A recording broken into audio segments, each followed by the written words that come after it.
Ariana Grande is the most popular singer in the world right now. She breaks streaming records every time she drops a song, and her Instagram is at almost 150 million followers, the third biggest on the entire platform. She's famous on a level that can only be occupied by one person at a time. Today I'm going to look at Ariana's musical background, her big break as a TV star, and a list of surprisingly tragic events that have been following her since her rise to superstardom. Let's get into it. Ariana Grande was born in Florida in 1993. Her mother is a businesswoman and her father is a graphic designer. She's been on a path towards fame since she was very young. Ariana started performing and singing when she was in elementary school, and her first big public performance was at just 8 years old when she sang the Star-Spangled Banner for a Florida Panthers game. She also went to private school and acted in various plays with the Fort Lauderdale Children's Theater. In 2008, Ariana was cast in a Broadway musical called 13. At just 15 years old, she left high school and went to New York. She was in the musical for over 100 performances. After the show closed, Ariana's career only continued to grow. She was cast as a supporting character in an upcoming Nickelodeon show called Victorious.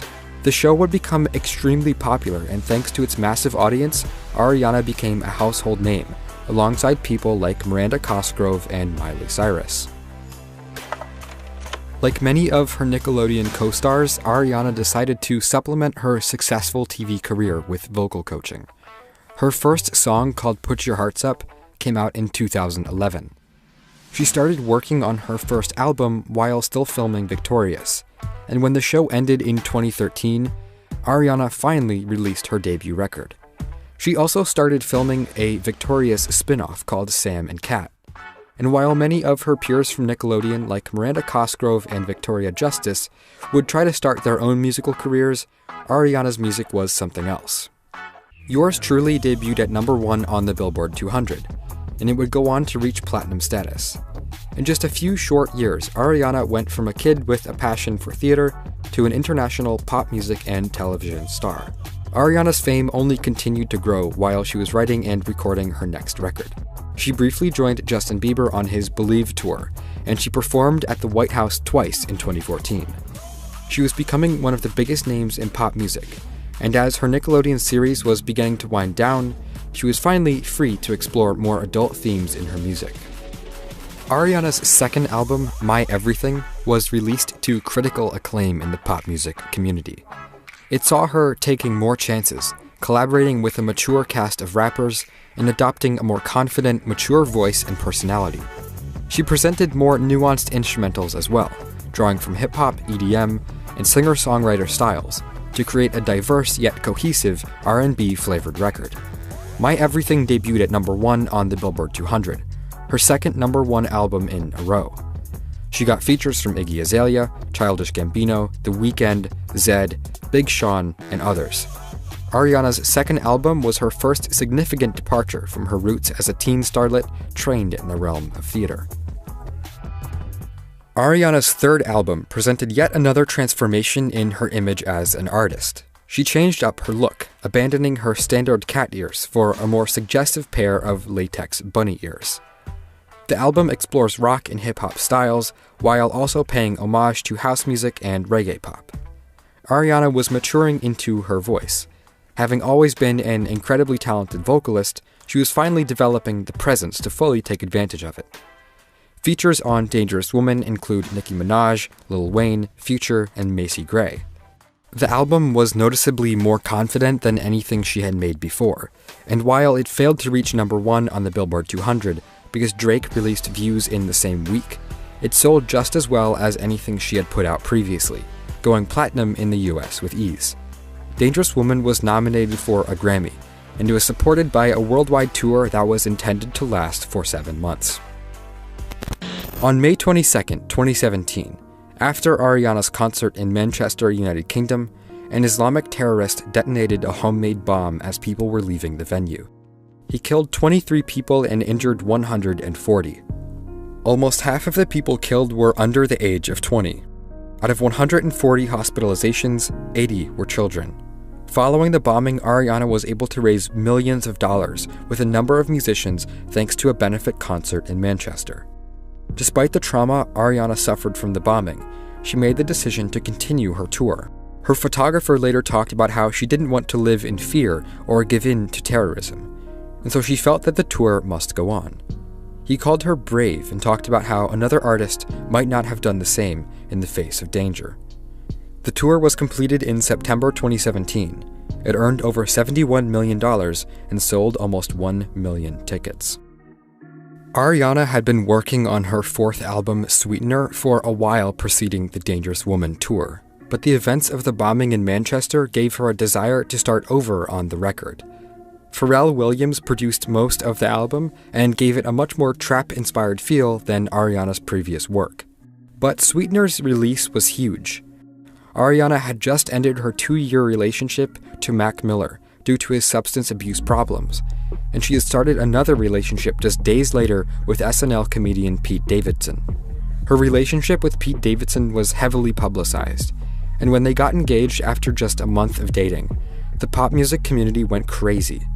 What looked to everyone else like a rebound relationship just kept getting more and more serious, as they got matching tattoos, and Ariana even teased that there would be a song called Pete Davidson on her new album. Everything seemed to be going great, but because of Ariana's breakup with Mac Miller, because of the stress and trauma of the Manchester bombing, a lot of people expected her relationship with Pete to fall apart unceremoniously. Their relationship continued to look more like a manic rebound rather than sudden true love. And when Sweetener dropped, it sold 250,000 units in its first week. The album had the biggest first streaming week for any female artist ever, with over 125 million streams. Ariana's ex, Mac Miller, was found dead of a drug overdose just 3 weeks after the release of Sweetener. Within a few weeks, she and Pete Davidson confirmed that they were breaking up and calling off their wedding plans. They covered their tattoos and awkwardly moved on. Ariana needed time to process the events of the last few years, and being with Pete didn't let her do that properly. Ariana's first song after the breakup with Pete came out just a few days after they broke up. The song, called Thank You Next, had the biggest first 24 hours of all time for a music video on YouTube. Thank You Next debuted at number 1 on the Billboard Hot 100. It currently sits at almost 500 million plays on Spotify, and it's only been out for 2 months. The song dives into Ariana's love life, discussing her exes and the lessons she learned from them individually. Her next song, 7 Rings, would debut at number 1 again. It's a self-assured, heavily trap-inspired friendship anthem praising wealth and shopping. Ariana's next album will be out on February 8th. It's going to be called Thank You Next, and so far it seems to be going in a much different direction than Sweetener, which only came out 6 months ago. Ariana presented a fairly benevolent, optimistic, and caring attitude on Sweetener. But the 3 songs we've heard so far from Thank You Next have shown a huge change in Ariana's demeanor. The new songs showcase a side of the pop star that has clearly been through a lot in the last couple of years. She needs to take care of her own needs before she can worry about anyone else. And so far, she seems to be doing a great job.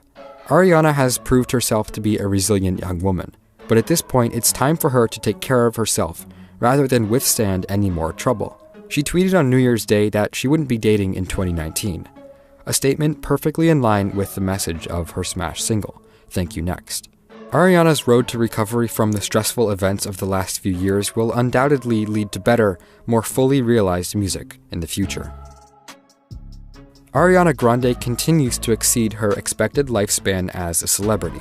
Where most of her peers from Nickelodeon released a few singles or an album and then fell into obscurity, she was able to turn her brief acting career into 2 number-1 albums, completely shedding her image as a teen actor, with her 3rd release, Dangerous Woman. Her 4th album, Sweetener, was empowered and kind. The darker, more jaded version of Ariana that we're about to hear will be interesting to say the least. Ariana's vocals are the absolute best in the industry, and she continues to experiment with her music while keeping it accessible for a mainstream audience. It's not easy to stay relevant as a pop star for over 6 years, let alone still be growing in popularity on the eve of your 5th album. We might know a lot about Ariana's love life, but I have a feeling that the full extent of her talent and creativity is as of yet unrevealed.